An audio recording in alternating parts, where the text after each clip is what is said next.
Welcome to Frequency. I'm Jenny Field. And I'm Chuck Ghost. Frequency is your go-to for real talk about comms, culture, and employee experience beyond the buzzwords and straight to what matters. Jenny, great to be recording with you again. For those watching on YouTube, I have horrible lighting on right now. I usually have this gorgeous natural light coming in, and we are recording very early in the morning Eastern time because I am traveling later today. So apologies to anyone watching this on YouTube. But Jenny, I was thinking about, kick this off. It was going to be my freak out, but I wanted to have a very positive freak out at the end. So I actually brought this in the beginning for us to discuss.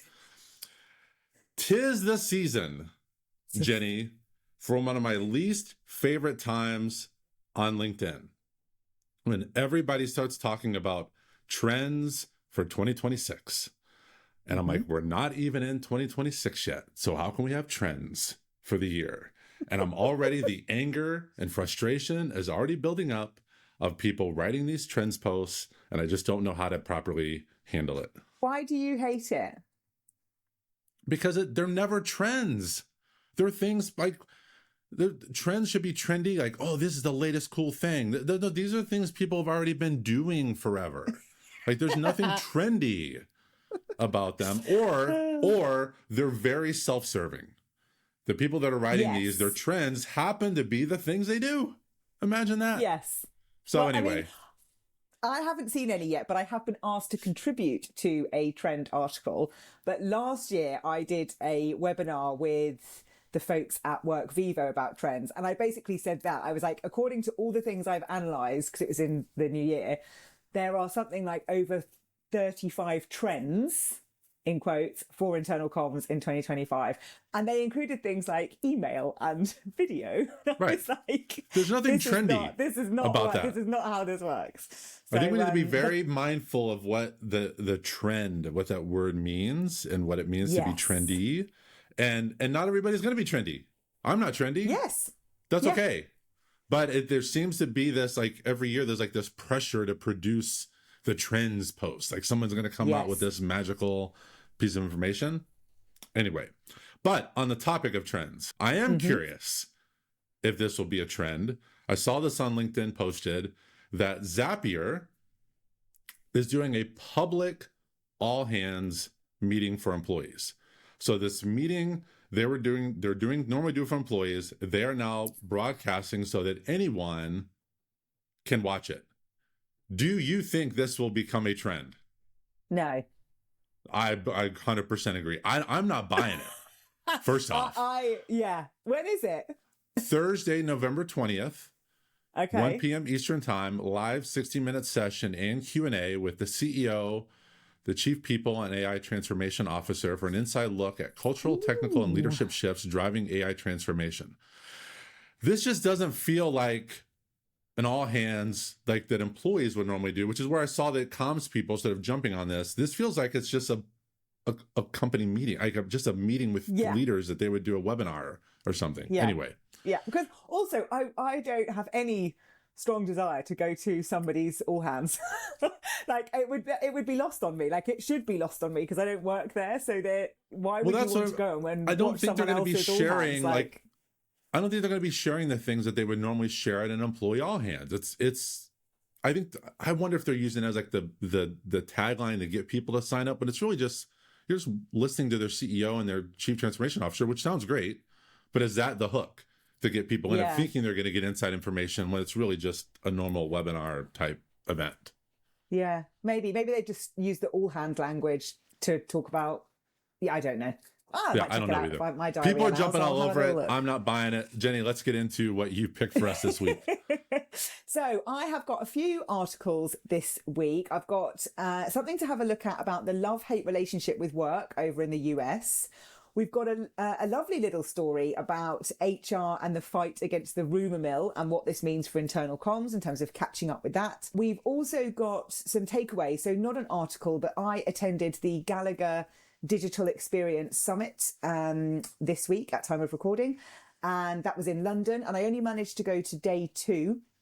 But I attended a couple of sessions there, so I wanted to just bring some of my takeaways from that to this conversation. But I'm going to kick us off with an article about culture rot.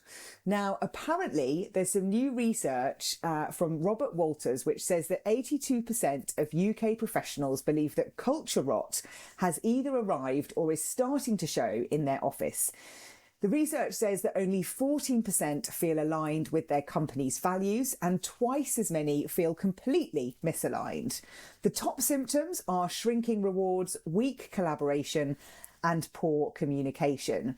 Interestingly, cost cutting is named as the major culprit, with around 81% of employers admitting that it's weakened their culture.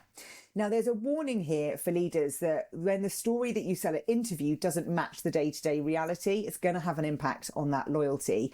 And this is a conversation I've been having with clients in the last few weeks alone, as we've started to look at their employee experience and values and all of that stuff.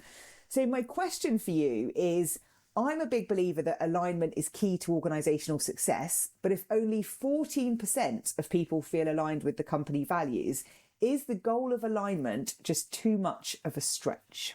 I don't think alignment is a stretch. I think what's concerning is that low percentage to the company value. So to me, that's something that any company should be a huge red flag, sirens going off, like whatever happening where we'll trim it up here and say like 1 out of 10 of your employees feel aligned to your values.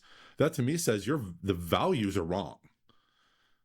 If 90%, or let's go exact math here, 86% of your company, your employees say those values are not what we're seeing every day, the values are wrong.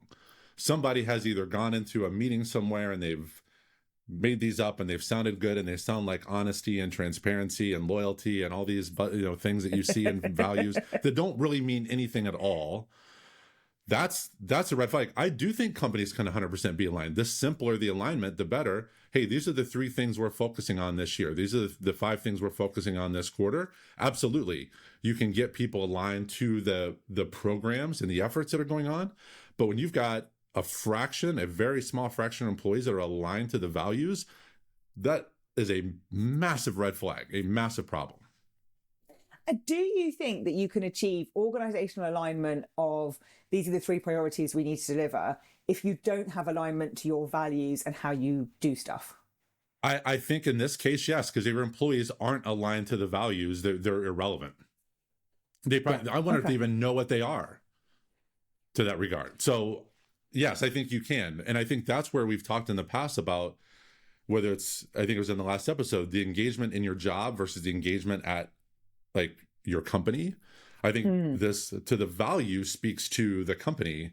Alignment to the here's what we've got to do this quarter, this year. That's the alignment to the job. And so I do think that is possible.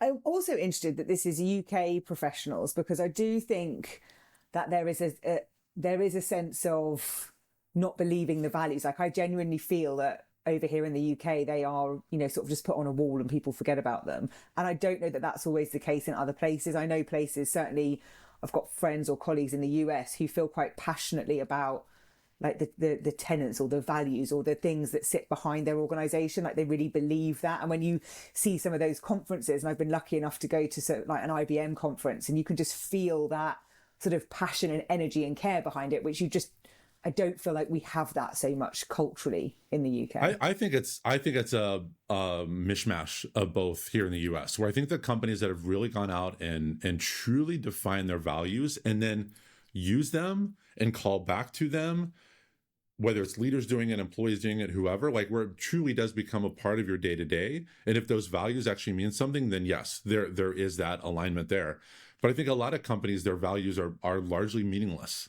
You could apply those values to any company and they'd be like, yeah, we should be honest. Yeah, we should be transparent. Like those aren't true values that people are going to really rally around. I think they've got to be very unique and particular. And I think that's where a lot of companies have missed the mark. Yeah, 100%.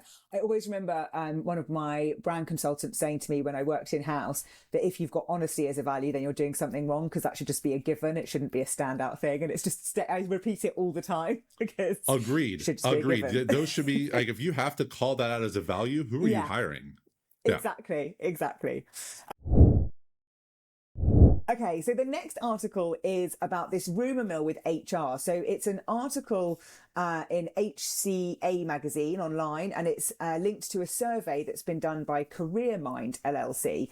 But it's basically talking about how gossip is beating the sort of formal communication when we're laying off colleagues. So the survey found that over 1/3 of employees learned about workplace redundancies via rumor and informal chatter, way ahead of the official communication from HR. So the specific stats are 33.7% of those laid off, 34.6% of those remaining. So that's over 1/3 hearing about it through redundancies versus about 26 to 24% hearing it through the official channels. The findings go on to highlight a really significant risk that when internal comms around layoffs fail, the trust drops. So 53% of remaining workers and 59% of departing workers reported reduced trust. That's quite high. And many sort of witnesses also would consider leaving. So that trust implication is huge. The report goes on to urge HR and leadership to really prioritise transparent, timely dialogue, clear scripts, and full disclosure of support for both those leaving and those staying. Now, this is really relevant, certainly on some of the client projects I'm working on at the moment, where I've seen this in action. And I've seen the reasons why that's happened in terms of people maybe announcing before they've signed contracts or whatever it might be. But my question for you is really, can internal comms ever keep up? No. The rumor mill the rumor mill is undefeated, Jenny. Yeah. I think it's how do you address it? How do you not necessarily confront the rumor mill, maybe acknowledge the rumor mill? I think that's the opportunity for comms and leadership and HR to get together to say, hey, we know you have heard this. It's true. We know you have heard this. This is not true. And start addressing it so that people feel like, okay, the only place to find out accurate information or just up-to-date or timely information is via the rumor mill. Because we know everybody hears rumors, some end up being true, some end up being not. So we know there's a fact there. I think the concerning part is when it's something as serious as this, when it's something as serious as layoffs that truly impact people's lives, that they are finding this out via rumor mill before official channels. That's the problem. It's not just as simple as, hey, I've heard we might get this deal over here. Or, hey, I've heard this department might be merging over. It's not intra-company stuff like that. It's truly the stuff that's impacting people's lives. That's the concerning part for me. This is critical information that people are finding out via rumor mill before an official announcement. So I'm going to use a sort of specific example because I feel the same as you around it's really hard to keep up. It's not okay when the rumor mill kind of wins, but it does win, but you have to address it. But I have seen situations in organizations in recent years where people have taken, they've been laid off or they've taken that voluntarily. And then before contracts have been signed around that, the rumor's already out there because they're having a chat here, they're having a chat there and saying, I've taken that. But the organization cannot communicate it because the legal stuff hasn't been done.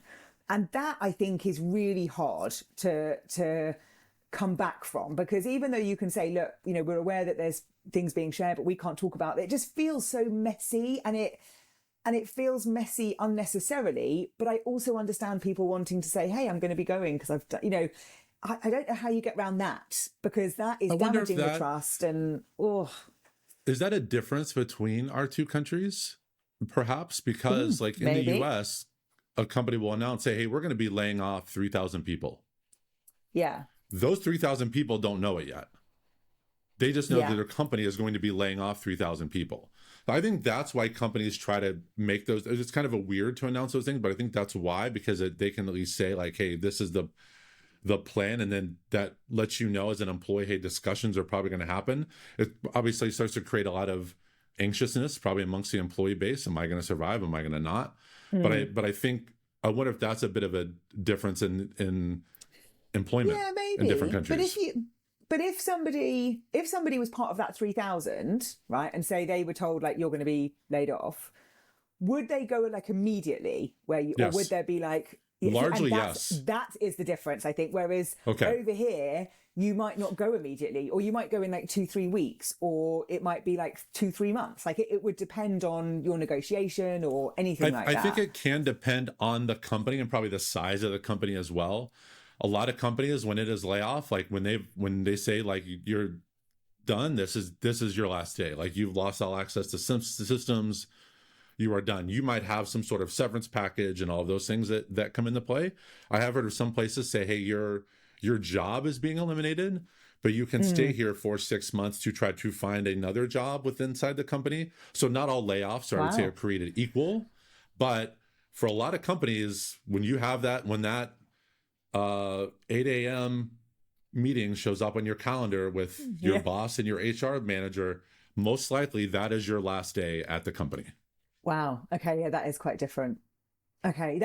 And that's where that's what I think is hard. And I don't have a solution for this, but it's something on my mind, certainly as there's so much shift in terms of layoffs and this huge unemployment in the UK at the moment. We're back to pandemic levels now of that. So there has to be a solution to this. And I think it's almost what you were saying, which is just call it out. Like say, like, we can't talk about this, or we can talk about this. We know you've heard this. This is what's happening, and just try and have that regular cadence of communication, because there's no other way you're going to I think a solution, I'm not saying it's the solution. I think a solution is I want leaders and HR to act like adults in these situations, because oftentimes it's these little leaks like, hey, don't tell anybody, but I've heard that, or hey, this, no.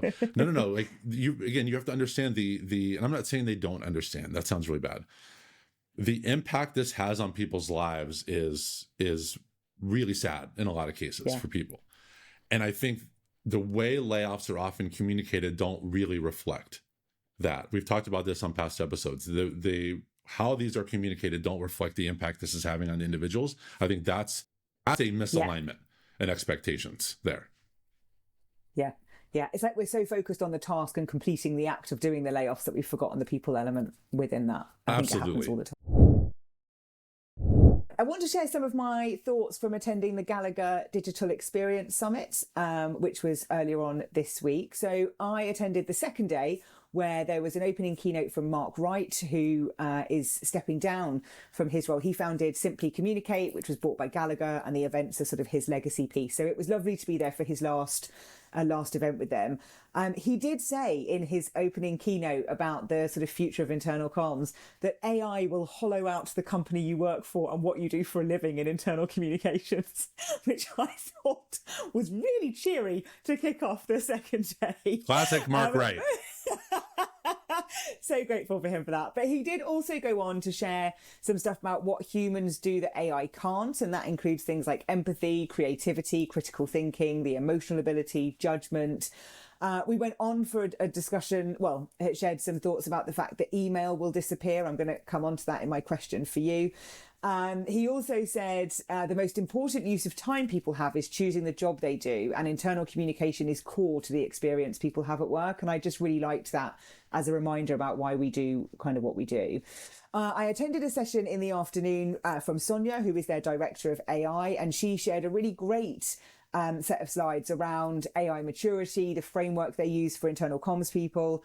A couple of things I wanted to share here was some client and market insight around AI, which is about 6 bullets. So they were sharing there's a disconnect between transformation strategies and localized use. There's an issue with leadership engagement and understanding around AI. There needs to be a reassessment of governance models. We need to work on AI literacy and fluency. We need to look at adoption, enablement and change management. And there is inertia and frustration for the workforce. So that was quite a nice sort of setting around some of the insights from clients and the market on AI. She also had a great slide that said what AI first is and what AI first is not. And on the AI first is not, it had the list of simply adding AI to everything without purpose, offloading work to AI, replacing expertise or critical thinking, using it as a buzzword or a checkbox exercise, or having technology for technology's sake. So there was some lovely stuff in there, which I thought was worth bringing in here. But my favourite bit was a roundtable discussion from Dr. Christine Shukis-Brown, who is at King's College, who was sharing her case study about the intranet and well-being and productivity. And what she was sharing was the business case that she used to get investment in her intranet and digital workplace, because she couldn't link productivity and intranet. So we've talked about this before in terms of that discussion and debate around how many hours you save by searching and all this sort of productivity nonsense. But what she was saying was you can't do that. She was talking to academics. So you need to have all of your data and insight to have those conversations.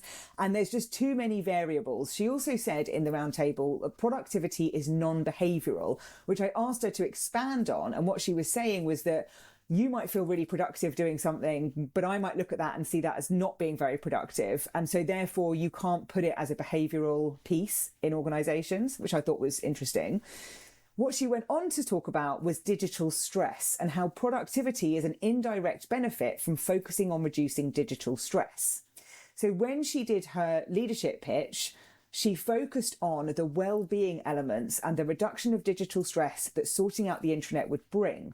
And in the pitch, she had like a 1-minute Dragon's Den and Shark Tank type thing, where she asked the leaders to close their eyes and imagine a time where they've got to go and get something on the intranet. I can't remember what it was, but their assistant's away, so they've got to do it. She wanted to create a moment where they would feel that pain, frustration, anxiety, concern about having to do something that was going to be really unpleasant. And she went on to say that really what we want to create is a harmonious, simplistic environment digitally inside organizations. What I loved about this was the focus on digital stress reduction to then link to productivity, to link to your digital workplace. And as someone who spends a lot of time looking at the root cause of chaos in organizations, this feels like the root cause of the chaos in organizations from a digital perspective. That digital stress that comes with not knowing where things are. There's too many apps, platforms. Where's this? Where's that? All of that cognitive load and what that's doing to people and the impact that's having. So I loved that. So my question, though, for you is linking back to some of Mark's session at the beginning of the day, where he was also sharing a bit about Copilot and how it can summarize your emails and then draft replies. And it made me think, if we get to a point where we're only reading summaries of an email thread, do we lose the ability to get context and nuance? You know, are we becoming more efficient or are we becoming lazy? And why are we so obsessed with getting rid of email? Like, why is this still a thing? Because it's been going on for decades now, and I don't understand the obsession with getting rid of it. I feel like emails had this death sentence put on it for like the last, and it seems like about every 2, 3, 4 years, it's the end of email, the death of email, email is dead, whatever all those cliche statements are. And no, it's not. It's not. Is it? No. Is it changing? Is it evolving? All those things. I mean, we still get a print newspaper delivered to our house. You know, has it evolved? Has it changed? Absolutely. So no, I don't know where this obsession is, other than I think it starts to form this rally around it that people are like, wait, is it? So we got to go find something. I don't know. I'm never getting bought into the whole emails. That can there be better email? Absolutely. Absolutely, we can create better email, but it's not going anywhere. Yeah. That's pretty absurd from Mark's standpoint. I love Mark, but that's pretty absurd. And what about the reading summaries? If you're just using Copilot to read your summaries of your emails, like, is that the way forward? Is that more efficient, or is that going to lose something in the human nuance of communication? I don't know that the way a lot of emails are sent, that there's a lot of nuance in there. I don't see a lot of people taking the time to craft these very articulate, usually it's very couple short sentences, especially internal email.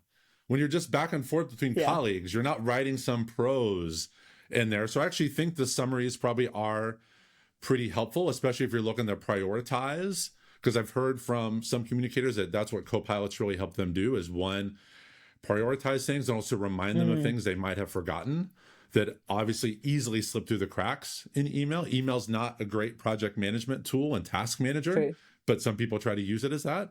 So I actually do think, I don't think there's a danger here with Copilot or whatever AI tool you're using, helping you better manage email. No different than, you know, a lot of companies, I should say a lot, many companies have tried to say, hey, do not do internal email. That's what Slack is for. That's what Teams is for. That's a messaging platform. Email is more for an external audience. The same thing is happening in Slack and Teams. of helping you stay on top of those messages. It's not so much the who writes a better email. I'm more curious to see, how does Copilot or another AI tool interpret what's in that email and highlight the important things? So are people going to be better at writing email, knowing that a summary might be actually what's read, not the actual email?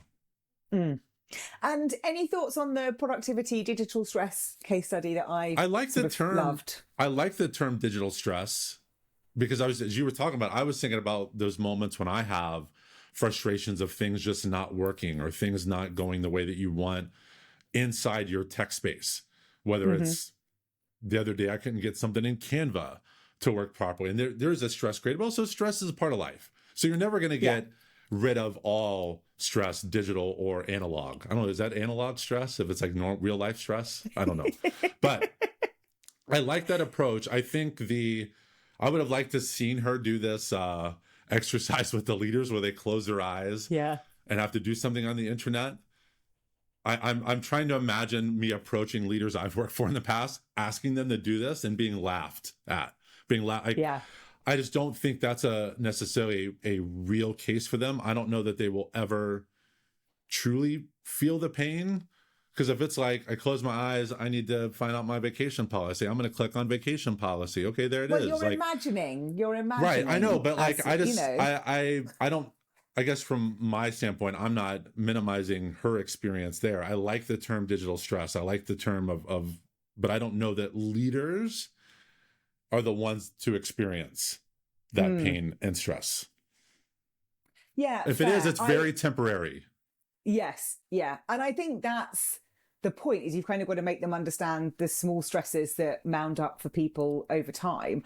But she did share that there were loads of sort of peer-reviewed journals, articles from academics on this digital stress piece. So she said she'd share those. So I'm going to see if I can grab those and have a read over the festive break, because I'm quite interested in this as a root cause of some of the other issues that we're seeing in organisations at the moment, because I think we're underestimating just how much frustration. And she said something like, it's like having, multiple paper cuts, and eventually that pain becomes unbearable. And it's like, like you said, something doesn't work in Canva, you can sort of let that go. But then if you go to do something else and that doesn't work, or you've got to have a workaround of this, and then you're constantly trying to think about the workarounds and the things you need to do to make stuff work. It's exhausting. And, we've talked on here before about that exhaustion people are feeling, that there's something in this for me that I just want to get into a bit more. I think you bring up an interesting word that I think has bothered communicators for a long time, which is, it feels like so much of what they do is a workaround.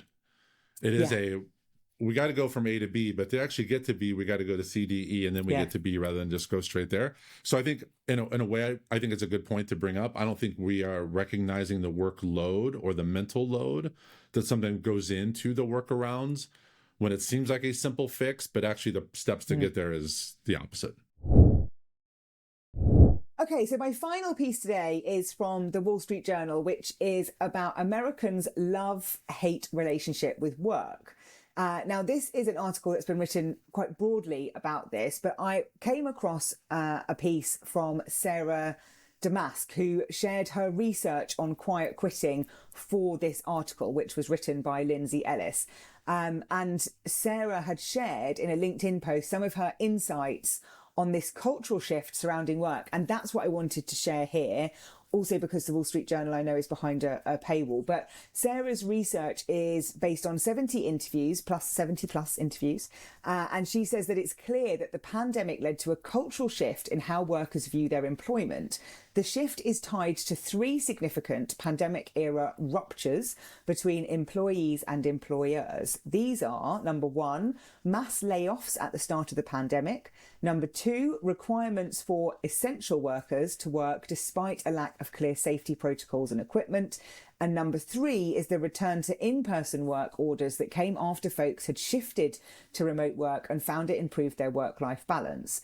She goes on to talk about the fact that whether or not employees are directly experiencing any of these, most of them have talked to or cited at least one of them behind their reasoning. So I think it's, even if you haven't experienced this, the fact that it's been going on around you means that you're shifting your employment to be, it's just a job, which is a very different feeling to how we had before the pandemic.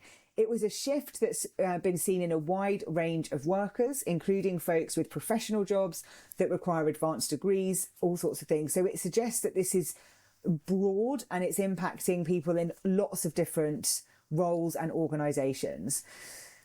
What I want to talk about with you is the link to work and organizational engagement differences, which we spoke about a little while ago on the podcast in the Valuing Internal Communication Research Report. I think you've already mentioned it in this episode today because we keep kind of coming back to that. But the big question about what does this shift really mean for relationships at work? Does it mean that people are not engaged with work or the organization? And then what does that mean for the role of internal comms and HR when it comes to the employee experience and, you know, the big questions about what's the purpose of work, which we talked about last week? Like, what does all of this mean for internal comms and HR? When you were going through those three scenarios that people experienced during the pandemic, mass layoffs, essential workers, return to office orders, like those three things, I did not personally experience those. But to a point, I feel like I did, or I understand, or at least have tried to understand what that experience is like. I'm wondering why we view it negatively if it is, quote unquote, just a job for people. What if it is just a job? Is that if that person does a really good job and they love what they do, it's just a job. And they could go do that job. If you're a nurse at one hospital and you decide you want to go be a nurse at another hospital, if it's just a job, that's fine. Not everyone views their career that way, but I think we forget that some people perhaps might view it as just a job. So I think for comms and HR, it's simply to recognize that some people just want to work. They're engaged in what they're doing, but honestly, whatever logo is on the building that they walk into isn't as important to them as it might be to other people. Now, I would say in my career, it's never, ever been just a job. It's never been just a job. But one of the best experiences I've had working was the summer after my freshman year of college. The factory that my dad worked at, the GM plant, they hired employees' kids as like college help to work on the production line. So they assigned you to these various teams around the factory. So I joined this one team. And it was amazing. Like, these people, they did their job so well. They embraced me into it, almost like I was like this child being brought into a family reunion. They were doing their job the whole time while talking about what everybody's doing on the weekend and who's going boating here and who's got this trip planned and all this. And they're doing their job. And you know what? As soon as that bell rang at the factory, out. They did not think about that place until the moment they walked in at 5:41 a.m. the next day. That's not bad. That's actually what GM wanted. Now, I took it too far, where I'm at home at night, like redesigning gloves to wear to the next day to think, how can I better pick up these screws? How can I get sticky stuff on my fingers to pick up the screw? Because I'm trying to like be more productive or be more efficient, where they're just like, they're just doing the job. And so I think we have to remember, for some people, it is just a job. It's just a job for them. And that's okay. And I think it's also recognizing that what just a job means for people. Like, when you're in like that factory shop floor, it's much easier to sort of stop. I'm not going to think about it till I'm back in tomorrow. But I was on the train back from London the other day, and there was a woman next to me, and she was working on her laptop on the way home, and I was on a 5:15 train out of London, and she was working nearly the whole way and was carrying on because I got off the train before she did, and she was doing a SWOT analysis. You can see everybody's work, can't you, when you've got a laptop on a train. She was doing a SWOT analysis of some stuff for a retailer, and I just sat there thinking, why do you need to do this now? Like, why is this so important that you need to do it on a train on your way home at the end of your day? Like, how has this become so normal? And I used to be that person, don't get me wrong, at 6:16 I was on a train working, whereas now I'm not doing that. Not just because I don't work in-house, but because I want to decompress a bit and I want to, feel a bit differently about that as I get home. And I just was like, I just don't think there's anything that's that important that needs to be done in that way that feels like it's urgent. And I think that's the shift. Like there's also this element of there has to be a boundary in place where I don't feel like I have to work when I can access my work all the time. And I think that's really hard. I think that's where really that personalization of work and how we choose to work comes in, because maybe her boundary is once she steps off the train. Yes. Right. There's a dozen scenarios out there of why she might have been working on that SWOT analysis on the train. Yeah. Maybe she loves SWOT analysis. I don't know. Maybe that's her kink. I'm not sure. But I think that's the privilege of being able to work kind of wherever, is you get to choose what you work on when you want to work on it. And maybe for her, it's like, I don't know how long she was on the train. Let's say she was on the train for an hour. She's like, hey, for this hour, I'm going to focus on and get this done. And the fact that she has the agency, I guess, to do that. Now, maybe it was due at 8 a.m. the next morning and she's like, I'm not doing this at home. Right. We don't know. We don't know. Yeah. Right. Well, it's time for the freakouts of the week. What is your freakout? So as I mentioned, I wanted to have a very positive freak out today. Yes. So I did my trends thing early on that I was watching. One of the podcasts that I listen to pretty religiously is a podcast called Pivot, and with Scott Galloway and Kara Swisher. And very recently they've gone on this Pivot tour that does conveniently align with a book launch that Scott Galloway has. So that's pretty well timed for that. However, they've gone, I know they're going to DC, Toronto, Chicago, San Francisco, maybe other cities, where it's them on a stage with their listeners. And I was like, oh, could that be Jenni and me? Could that be us one day, where we are like, we've done a live episode at Unite, but on the bigger scale, like on the bigger stage, where like we are bringing this content, our conversation, our energy to a broader audience where it's our own. It's our own thing. So it was just very inspirational to see. I doubt when they started Pivot, I don't know how long Pivot's been a podcast, and they obviously have much bigger names and presence and money and all that than we do. But did they think that this would be something that would evolve into? I don't know. But it's kind of given up me a thing like, could frequency continue to develop into something like that? I love that. I don't see why it wouldn't. If you think about the conferences that are out there that people go to about comms, culture, work, employee experience, I think we should bring frequency on tour and then have sessions where people can ask us questions, but we can do the latest insights that are going on. If I think about conferences and events I've been to and people that I've been to see, like, Brene Brown and Adam Grant and stuff, I think there's some legs in that. I love that you've been inspired by it. Yeah. It's good. What about you? So my freak out is neither negative nor positive. I'm going to try and have some balance here. So you put a post on LinkedIn asking people to share their freakouts with us, which was a lovely idea to hear what people were freaking out about. And one of them was from Aduvier Martin in the UK, who I know quite well. And I've met her loads of times, and she's always popping up on my LinkedIn with a book that she's reading or an event she's attending, and we cross paths all the time.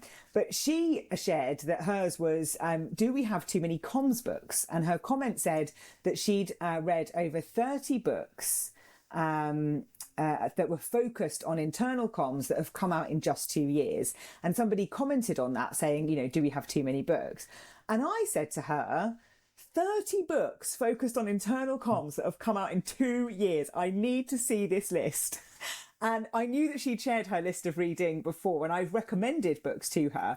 So she has done exactly that. So in the comment thread, she shared her first 15 and her last 15. She has gone on to say that on reflection, some of these maybe aren't comms books, but this is why I wanted to read it. So she's included both of my books, which is lovely. But my first book came out in 2021, so not in the last 2 years. And my second book is not a comms book. It's a leadership book. She's also included things in this list like Drive by Daniel Pink, which is a book about motivation, not comms. There's also things in here about culture. So Let's Talk Culture by Shane Hatton. That's a culture book. So it made me think, when we look at internal comms and reading about internal comms, you've got to be very intentional about your time and what you're reading. I am interested in neuroscience. I'm interested in why people do what we do. I'm interested in that root cause. So I read around the topic of comms a lot, like Remote Not Distant by Gustavo Rossetti, like Neuroscience for Organizational Change by Hilary Scarlett. I've read books on employee experience. I've read all sorts of stuff, but they are sort of around the outside. And so I think that's my freak out, was there can't possibly be 30 books focused on internal comms, and there aren't. But I want us to be very mindful of what we think of as an internal comms book and what is a book about organizational culture, business, workplaces today, because that's a much bigger topic, and internal comms can't possibly be the sole responsibility for some of those things. See, and I was hoping that there actually were 30 books about internal comms, because that means we've got that many people out there writing and thinking and building and creating and all these things. Because I took it another way, which is like, we should be supporting all of those 30 books. Like, we should be out there doing it. To your point, though, all those books are great reads by communicators. So you're not pigeonholing yourself in the reading. I'm a communicator, I should only read comms books. No, you should be reading all these other books, because it exposes you to new ideas and new strategies and all the above. So, and there are books by internal comms and books for internal comms, and books internal comms should read, very, very different lists. Yes, books internal comms adjacent, I'm going to say. Yes. Well, that's it for this week. Thank you for joining us. All of the articles that have inspired the conversations are in the show notes. And don't forget to rate and review after you've listened. Subscribe so that you don't miss another episode. And please pass this along to someone that you think would enjoy listening or watching, because you can find us on YouTube. Thank you to Poet Ali for contributing the music to the show, and we're back every Monday with news, insights and opinions about everything comms, leadership in workplaces today. Keep tuning in and turning up.